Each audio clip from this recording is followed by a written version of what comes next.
going to show here is this is in Cakewalk by Bandlab.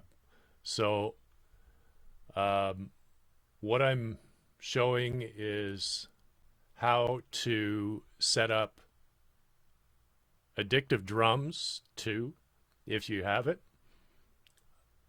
with making each track of the drum separate, creating a track for each separate track, and then adding plugins to it to give it oomph. And then essentially disabling the original track, which will eventually be this track that you see on the screen. So what you do is, if you have it, really, I don't think it matters if you have Cakewalk or PreSonus or Ableton.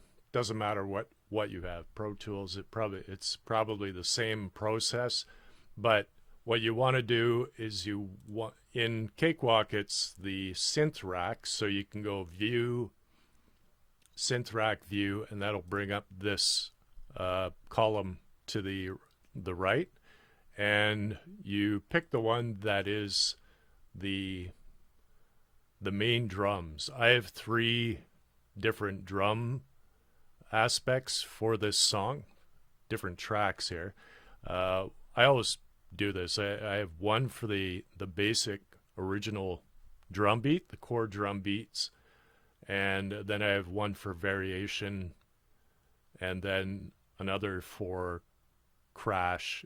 I might even add a track in for percussion, a different, bongos or whatever, a shaker, tambourine.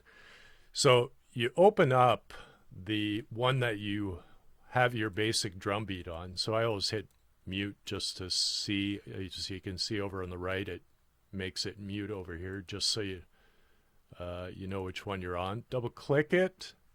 I just double click within the synth rack on that particular instance, and then in here, what you do, this is under kit, so click up in the top right, kit.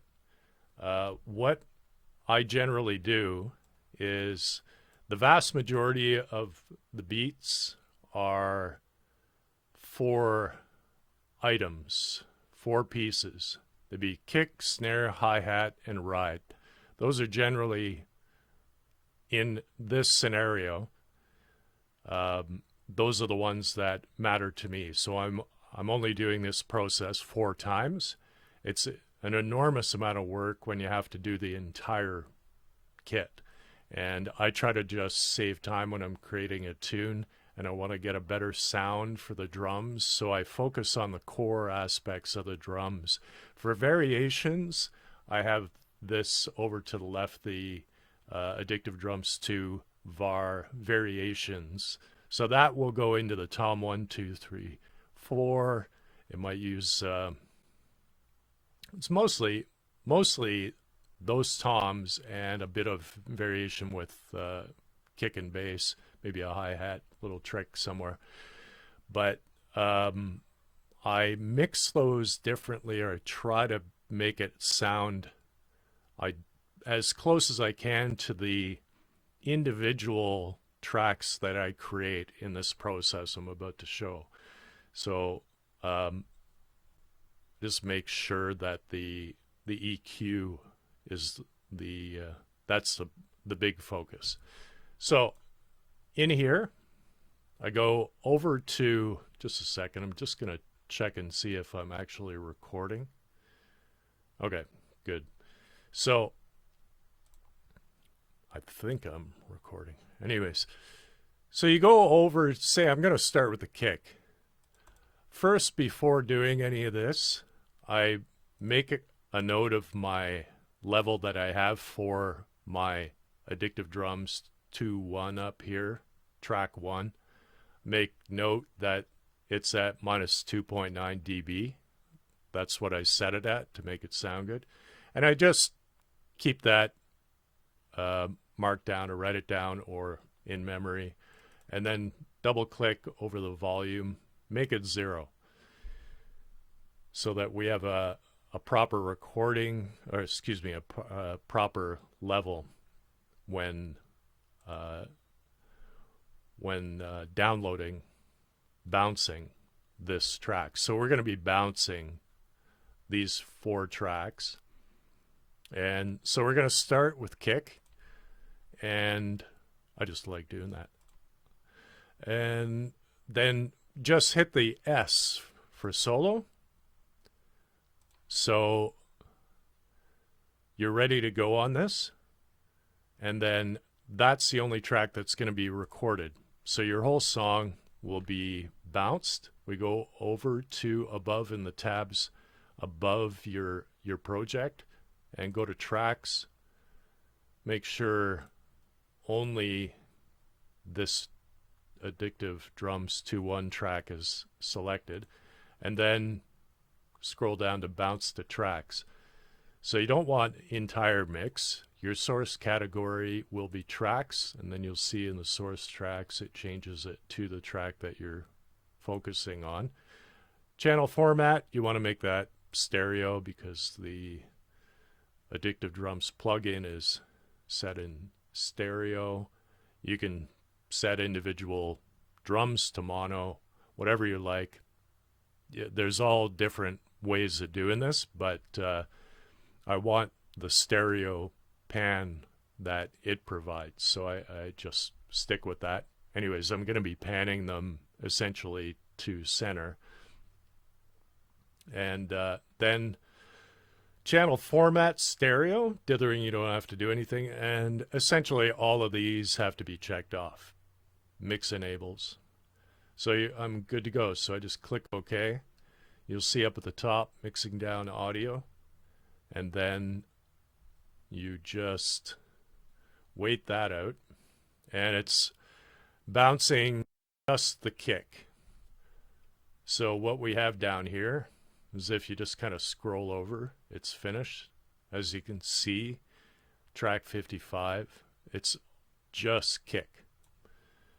So we take that and just grab it along the, I just grab it from the bar here and just drag it up, just so we have it congregated with the other tracks as we do this.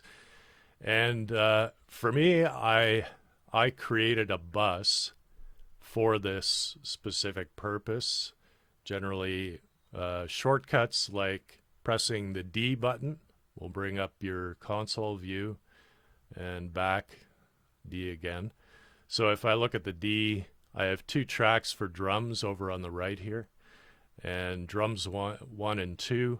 Drum 2 is for variations and crash and percussion, and for the main drum beat, I have drum 1. And we'll go into the plugins after. So I'm just going to change that track to, it's going to be from, it's going to take the bus, drum 1. And it doesn't, one thing I wish Cakewalk would do is it changes the color for that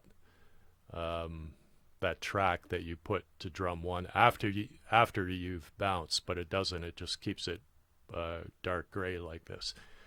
So it's at 0 dB. This is great. Everything's fine. So I have it under that bus group. And next I just go again up to track 1, go over to the right, double click on the Addictive Drums for that instance, remove the solo for the kick, and then put it on the snare. And then close it, go back over to the left here and go to the tracks and go bounce. So everything should be set now to what you need it as, and just go OK. So mixing down, mixing down, mixing down.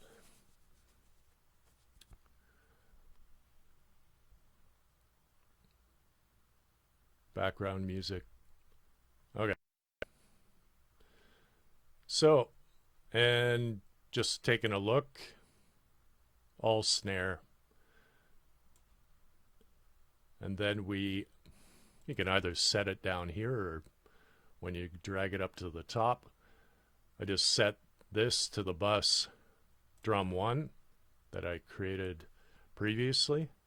And there's, if you do or don't know how to set up buses, you can find that out pretty quick. I can show you if you go D, or you go over here to views and go to console view, and just make sure that you've pulled out the bus screen on the right. You just drag that out.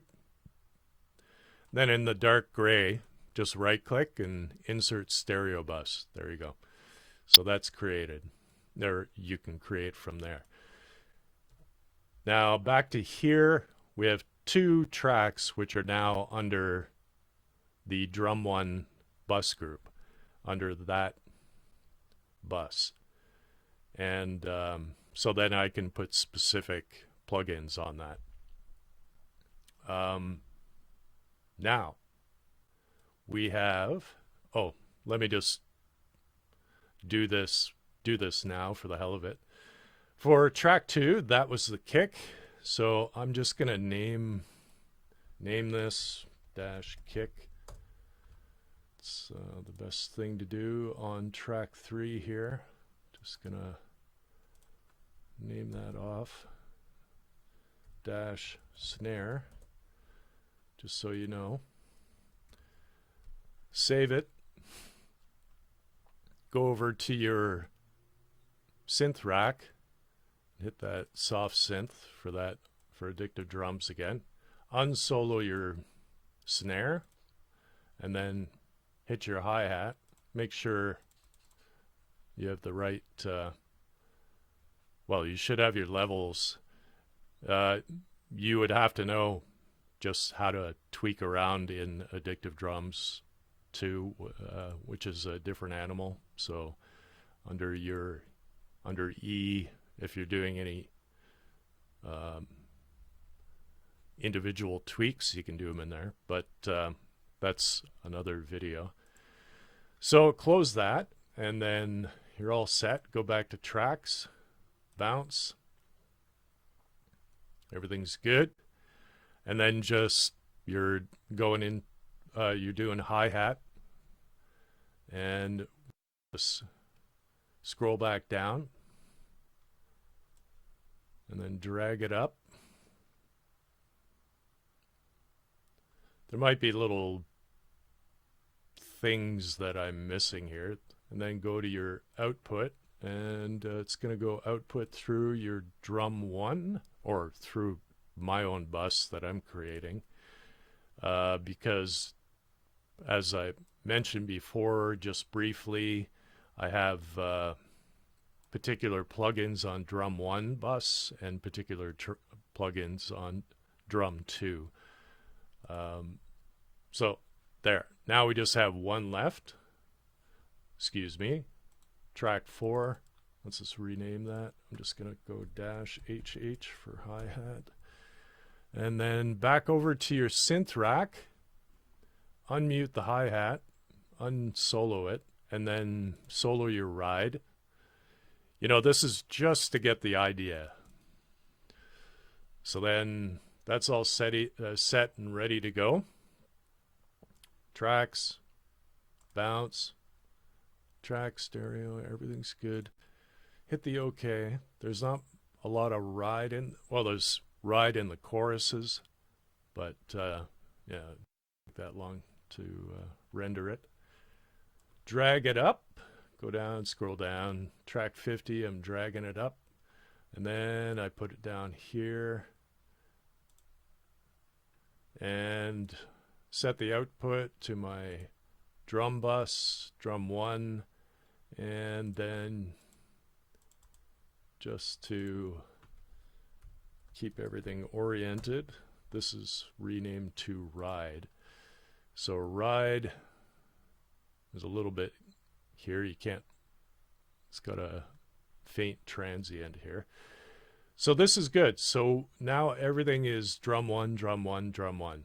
So I just close it up, or I just minimize those tracks, and I mute the one I started with, but just to make it consistent, I set the volume on track one that I just was bouncing.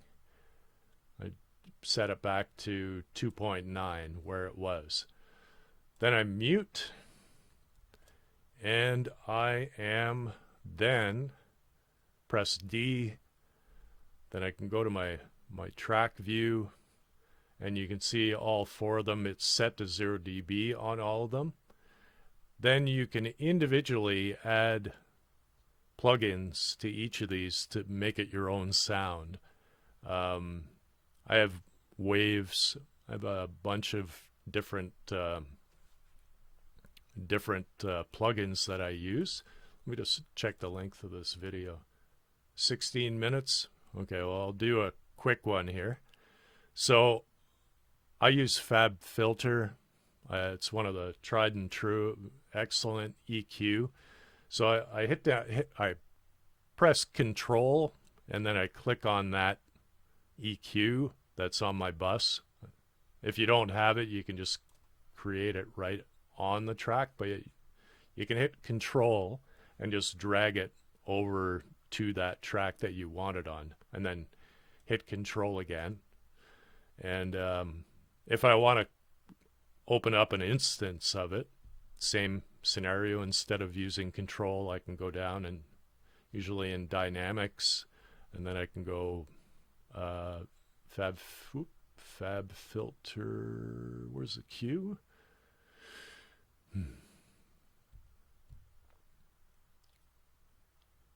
Well, you're in there somewhere, aren't you? Oh, excuse me. Under EQ. Yeah. So you could just choose it there. Go EQ. And start from scratch. Default settings. I'm doing a low cut here. I want to bring that up to around 100. I'm unsure at this point. Oh, that's hi-hat. Yeah, so sure. I'm going to reduce the Q a bit, spread that out. We might put in some high end up in the 10 register here, but we'll get back to that. So then now we have this third one on track 4 created, and I can press Control and then click on it and drag it over to the next one. So on track 5 and 4, I have hi-hat and ride. So it's track 2 is kick, track 3 is snare, and then hi-hat, ride. What I generally do, and I'm using Waves plugins for this aspect, is for kick, I use a channel strip from them called the SSL channel. You can use, it doesn't matter, it's your own personal preference. I'm using SSLG channel, and I'm going to set this to a preset of kick drum. I'm just going to set that just as it is for now. And I'm just going to control and drag that over to the hi-hat. And for the hi-hat, you can go into the presets, go hi-hat.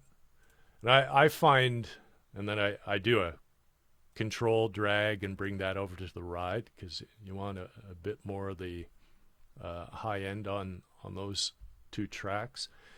But I find with the SSL it can be really crispy, so you have to do your own tweaking based on what you like.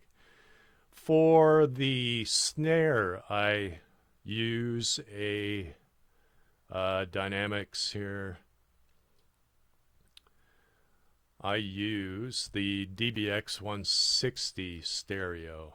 I use that, click load, and I like their just the snare. I don't even adjust any of the compression and the any of the dials in here. Threshold, nothing, everything. I just leave it as is. I just love the sound. And let me just go in, and I'm just going to reduce the high end on the kick drum, just because it can sound very metalish, like it's like for a metal song. And I do the same with the hi-hat.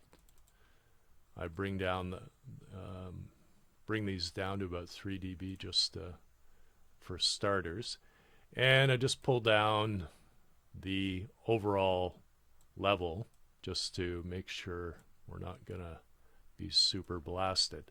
So if I play the song, and I don't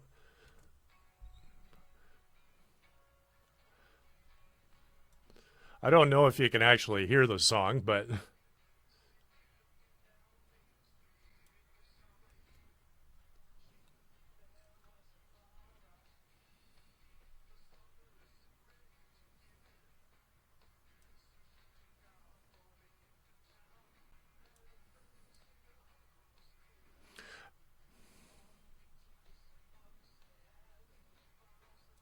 and I'm just going to be adjusting as fit. So that's pretty much the end of the video, but you get the idea.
All right, see you later.